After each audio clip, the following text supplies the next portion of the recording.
দেখুন, ইনি একজন মহামানব, মহাপুরুষ, নোবেলজয়ী অর্থনীতিবিদ। এই ধরনের মানুষের সান্নিধ্যে আসা মানে নিজের জীবন ধন্য হওয়া বলে মনে করি আমি। তাই ওনার সঙ্গে সাক্ষাৎ করার এসেছিলাম। অনেকদিন পর তিনি আমাদের বোলপুর শান্তিনিকেতনে এসেছেন। আমাদের বাড়ির ছেলে, আমাদের ঘরের ছেলে, আমাদের গর্ব। শুধু আমাদের গর্ব নয়, সারা ভারতবর্ষের গর্ব, সারা বিশ্বের গর্ব। স্বভাবতই ওনার কাছে বীরভূম জেলার অর্থনৈতিক পরিকাঠামো নিয়ে কিছু আলোচনা করলাম।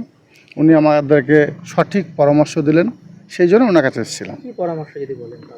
সেটা না বলাটাই বাঞ্ছনীয় হবে। যদিও উনি সারা ভারতবর্ষকে দিশা দেখিয়েছেন, স্বভাবতই বীরভূম জেলাবাসী হিসাবে, বীরভূম জেলার সভাধিপতি হিসাবে ওনার কাছে কিছু আমার রিকোয়েস্ট ছিল। উনি সেই বিষয়গুলো নিয়ে আলোচনা করলাম, দীর্ঘক্ষণ ধরে আলোচনা হয়েছে। উনি একের পর এক সব বিষয়গুলো নিয়ে আলোচনা করেছেন, খুব ভালো লাগলো। আর এই ধরনের মানুষের সান্নিধ্য আসাটা, আবার বলছি, জীবনে অনেক কিছু বড় পাওনা। নিশ্চয়ই আমরা ভাগ্যবান, সেই জন্য আমি এবং নানুরের বিধায়ক ওনার কাজ পর্যন্ত পৌঁছাতে পেরেছি।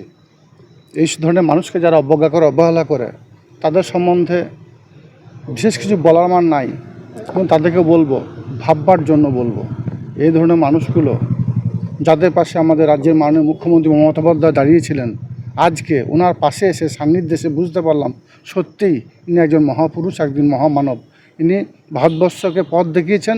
আগামী দিনে এনার যে পথ, সেই পথকে অবলম্বন করে আমরা চলব।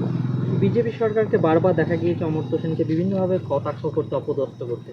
কি অপমানটাকে দেখুন, বিজেপি সরকার ওরা তো ভালো চায় না, বাংলার ভালো চায় না, ভারতবর্ষের ভালো চায় না। ভারতবর্ষকে নিয়ে পথ দেখিয়েছেন, সেই মানুষগুলোকে অবজ্ঞা অবহেলা করেছেন। যিনি বাংলার একের পর উন্নয়নের মাধ্যমে বাংলাকে পথ দেখিয়েছেন, বাংলার মানবিক মুখ্যমন্ত্রী মাননীয় মমতা বন্দ্যোপাধ্যায়, তেনাকে পর্যন্ত অপমান করেছেন।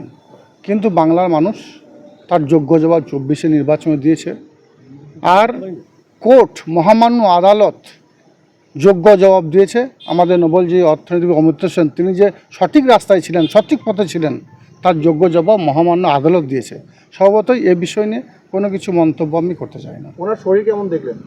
উনি এখন সুস্থ আছেন, এবং আমরা চাইব উনি আরও দীর্ঘজীবী হন, আরও অনেক দিন তিনি এই ধরাধামে তিনি থাকুন এবং আমাদেরকে সঠিক পরামর্শ দেন। Thank you.